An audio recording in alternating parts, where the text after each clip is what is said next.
If you're passionate about classical education and you're looking for the next step, Hillsdale College's Diana Davis Spencer Graduate School of Classical Education is now offering 2 master's degree programs. These programs provide students with a broad philosophical, historical, literary, and pedagogical perspective on classical education. The Master of Arts in Classical Education is a 2-year, in-person program on Hillsdale's campus in Michigan, while the Master of Classical Education Leadership is a 3-year hybrid program with a 1-week summer class held at Hillsdale College. Whether you're interested in teaching, administration, or another area within the field of classical education, we're prepared to offer you a foundational, time-proven approach to your studies. We want to see your application soon.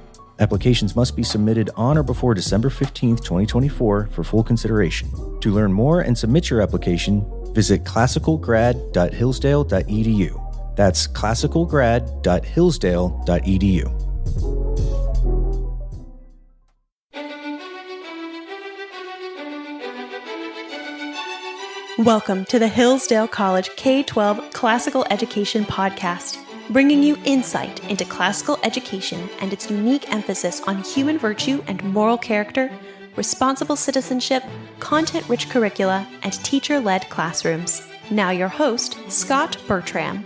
Thanks for listening. The Hillsdale College K-12 Classical Education Podcast is part of the Hillsdale College Podcast Network. More episodes at podcast.hillsdale.edu or wherever you find your audio.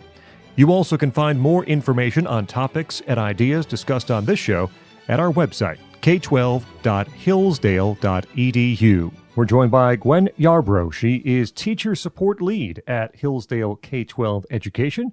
Gwen, thanks so much for joining us. Thanks for having me. Talking today about an overview of math at a Hillsdale K-12 school. Before we begin, tell us, please, a little bit about what you do for Hillsdale K-12 Education. Sure. So there are several teacher support leads on the teacher support team, and we all work for the Hillsdale K-12 Education office. We actually are the people who travel to the schools that we work with in the network, and we get to observe the teachers, meet with the leaders, see how things are going, work with them on curriculum or pedagogy or school culture. Those are kind of the 3 big areas that our team helps with in the office.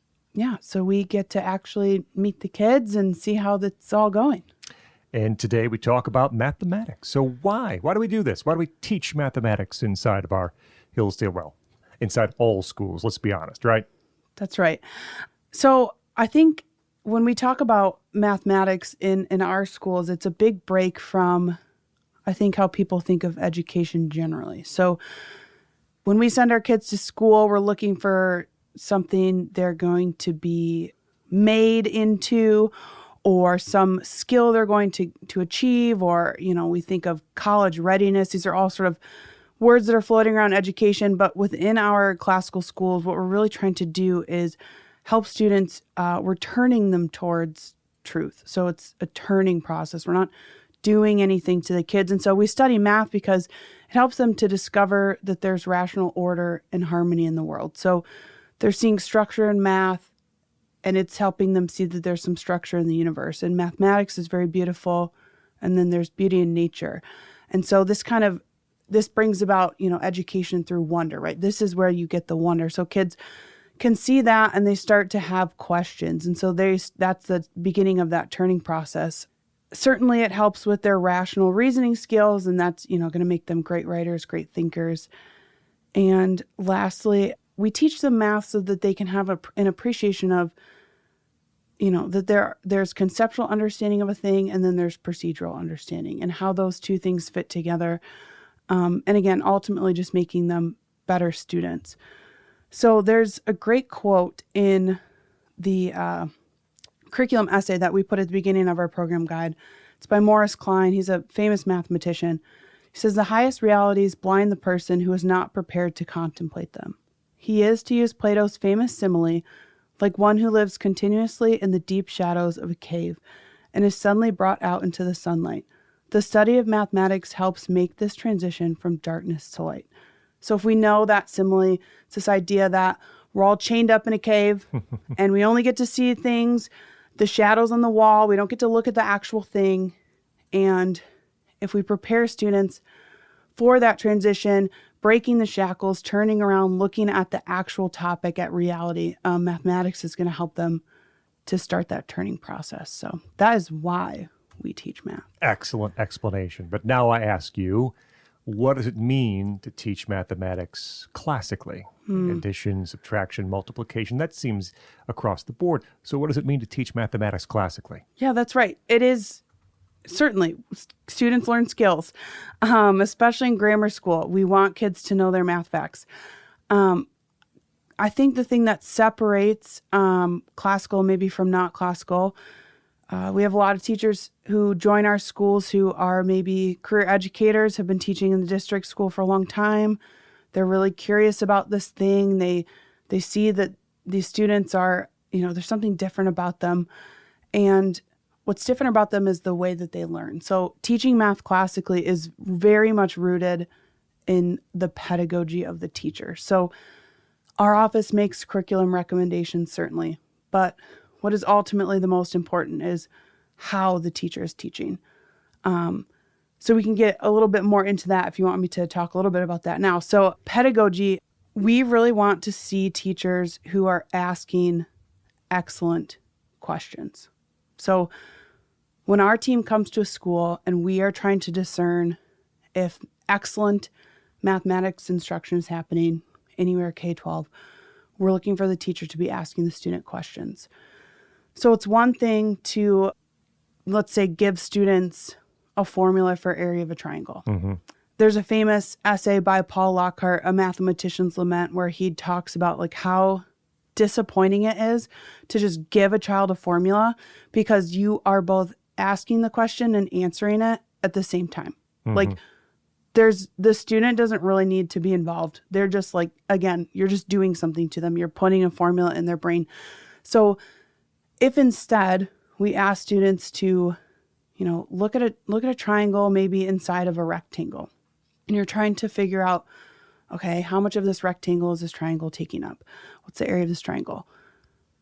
Just allowing them to kind of play with that and maybe sort of, you could draw a nice little line separating the rectangle into two pieces. Wherever the top vertex of that triangle is, you can really start to see, oh, it looks like within this smaller portion, about half of it is a triangle. Then the other portion, about half of it is a triangle. I wonder if there's something to that. So letting the student kind of play with it and get frustrated. I mean, if we think about the history of how mathematics was discovered, it's just these questions that kept coming up. So the Greeks are doing geometry. They're doing it totally without algebra, and they're very married to the idea of rational numbers.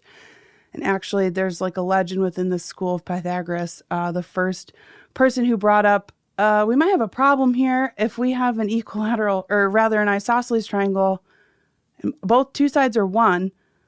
What is the hypotenuse of this? It's clearly not a real number. And the legend is that they asked the gentleman to just jump off of the ship, and like they didn't want him to be involved.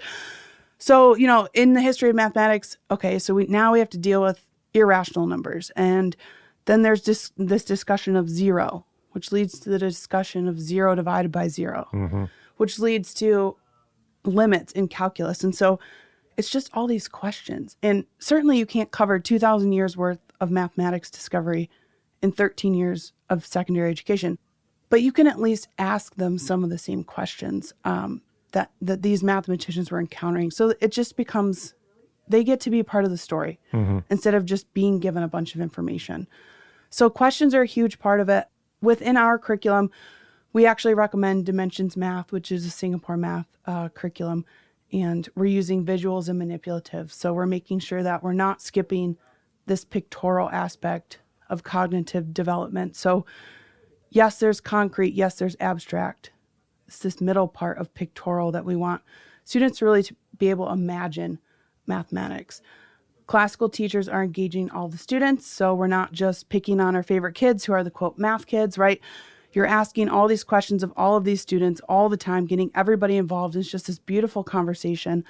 I think when we're training new schools, teachers sort of look at me like I'm crazy when I say that you could go an entire class without writing, or rather saying, a single declarative statement. I have seen this done. Atlanta Classical, Sam Clausen. I have sat in his classroom and watched him only ask questions. And the students start to generate the information that he's looking for. And of course he formalizes it, right? Like we're not really interested in how students feel about math. But it's a beautiful thing. He asks the right questions to get them to the information that he's hoping for them to discover. Yeah. So you said you visit schools and you see this being done. So if you visit a math classroom, you want to hear questions clearly. What do you want to see inside a classroom in which math is being taught? Oh, goodness. Yes. Questions, manipulatives, engaging the entire class. We want to see creative problem solving. I think when you sort of think of this stereotypical student who's, a math student, they're also the kid that is only really comfortable when they can provide the right answer. Mm-hmm. So part of this questioning is that it just becomes the culture of the classroom that anybody can ask a question at any time. Anybody can say what they think about a question that's asked at any time. And it's just a conversation. So students are very comfortable advocating for themselves, but they're also very comfortable sharing kind of their thought process, which leads to another student having a thought. So it's going to look a lot, certainly it's teacher-led, right? We want to see the teacher standing at the front of the room. They're driving with their questions that they've planned for the lesson. But it should look very conversational. Mm-hmm. Students offering, hands raised all the time. So it's not just an adult standing at the front of the room trying to impress a bunch of kids because they know math. Like, of course you know math. The students are thinking, yeah, you get to work here. Of course you know math. I'm not impressed. Can you teach me math? And so, yes, this conversational aspect, the questioning, is really what we would see in classical mathematics classrooms. Talking with Gwen Yarbrough. She is a teacher support lead at Hillsdale K-12 Education. We may have touched on this a little before. What kind of materials does the Hillsdale K-12 office recommend for mathematics? Yes. So I mentioned we like Singapore math. It's very direct in that you will see in a lot of curriculums now aspects of this concrete pictorial abstract, but it's just sort of a whole bunch of ideas thrown together. And so we'll hear parents say sometimes, what is this new math? And we're like, no, Singapore, this particular method developed in the country of Singapore, it really zeroes in on like 3 basic research principles of cognitive science and how students learn math specifically. So their tool bag is small, but mm-hmm. it's mighty. So they're having students develop number sense by playing with number bonds. They're using manipulatives all the time, visuals. The bar model is, if I had the tool of a bar model when I was teaching my first year middle school students who were struggling with math, I could have just been so much more helpful. So it's just this really simple idea where instead of taking a word problem, which all children hate, and turning it into letters and numbers, which somehow as math teachers we decided makes it easier, right? Let's just make it super abstract. It's not even English anymore. And you teach them how to just draw a very simple picture. It just allows them to see it and to really understand what they're doing. So yes, we recommend the Singapore math. And then I think what is perhaps less interesting, I will say, about the upper school curriculum is not so much the text that we recommend. All of the books that we recommend, they're quite old. We'll admit it's hard to find them. They're from the 50s, but the pedagogy is beautiful.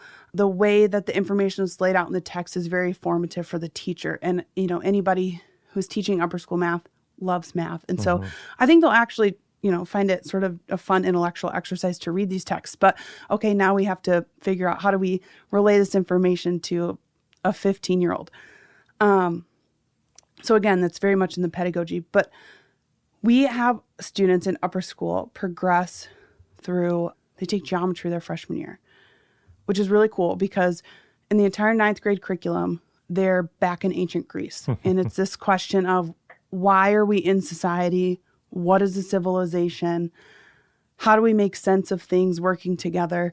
And so geometry is just kind of a great place to start. And again, even the history of math I was talking about before, that's kind of where it all begins. And then they move to Algebra 2, Trig, and Pre-Calc. And then finally, if students stay on the recommended math track, they'll actually take calculus their senior year, which on the surface looks very flashy. Oh, they're preparing students for engineering school. It's like, no, we're giving them the gift of finishing the book, right? We make them open this book of what's happening in math. And then when we don't allow students to encounter calculus, it's like they don't get to hear the end of the story. I used to always tell my calculus students, okay, guys, up to this point in math class, you've been learning the alphabet, and now we get to read, right? This is this awesome moment in history where things really get going, and it opens up a big door for science as well. So yes, in our scope and sequence, we do hope students to finish with calc in 9th grade, or rather 12th grade. Yeah. How should a teacher go about planning a lesson in mathematics? Again, it's back to the questions. We want teachers to jump into the text, break down whatever it is they're going to teach, and to build themselves a roadmap of questions that are going to help students walk that path, right? Get to whatever topic it is that you're going to formalize for them. And, of course, they do examples as a class and that kind of thing, but they have to plan the questions. Again, no student is going to get excited about math if the person who got hired to teach math stands in front of them and proves that they know math, right? Like, that's not interesting to a kid. Not that that's the end all be all, but they truly don't learn as well that way. So it's in the questions, and it's the way you structure the class too. Opening with a great question, allowing the students to discuss what they notice. What do you notice is a great question to be asking in math class, and helping them to visualize the pattern, right? I mean, mathematics is so much pattern recognition. And so, yes, the questions are a huge part of that. You're in the classrooms across the country in these schools. You're also working with teachers as a teacher support lead. So what do you hear? What are the questions that teachers have? Are there any particular elements that are more difficult to incorporate into the classroom based on feedback that you're getting?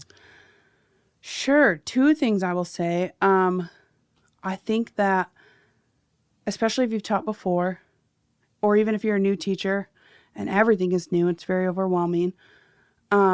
We have just gotten to a place where we just give a textbook to a teacher and say, do whatever this thing says.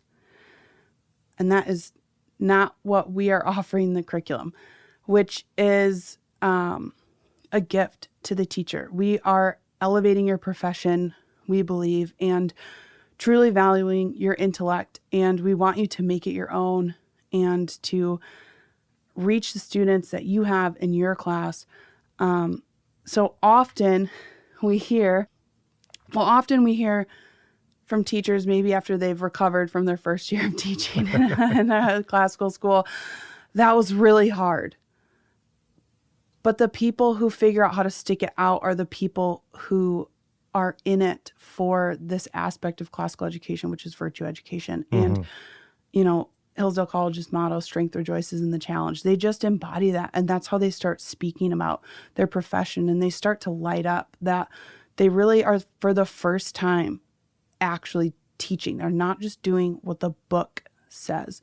So we hear that. And then a super specific example, in our geometry class, again, it's very Greek geometry. We don't do much with the Cartesian plane, if at all. So it's very proof-based. It's very Greek. It's Euclidean geometry. And we do actually ask that the geometry teachers in our school teach Euclid, which is a pretty big break from how a lot of other geometry curricula is written. And so that's a fun one. And it is challenging for the teacher, but once they can embrace the process of teaching proofs to students, I think it opens up this whole world of, oh my goodness, I'm actually teaching. Yeah. Gwen Yarbrough is a teacher support lead in Hillsdale K-12 education, and we offer an overview of math at a Hillsdale K-12 school. Gwen, thanks so much for joining us here on the Hillsdale College K-12 Classical Education Podcast. Thank you for having me. I'm Scot Bertram. We invite you to like us on Facebook. Search for Hillsdale College K-12 Classical Education. You also can follow us on Instagram at Hillsdale_K-12. Hillsdale_K-12 on Instagram. Thank you for listening to the Hillsdale College K-12 Classical Education Podcast, part of the Hillsdale College Podcast Network. More episodes at podcast.hillsdale.edu or wherever you find your audio.